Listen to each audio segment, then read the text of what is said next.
देखिए माशाल्लाह इसकी वीडियो पानी में दवाई मिला रहा है काम।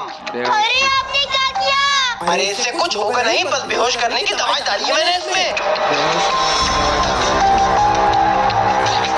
अरे बड़ी गर्मी लग रही है। पानी ले लो, पानी पानी, ठंडा पानी ले लो, ठंडा पानी ले लो। रुको, एक पानी की बोतल ले लेना। अच्छा साहब ये पानी लिए की बोतल ले कितने लिया पैसे हो गए? साहब 10 रुपए। अच्छा ये लो।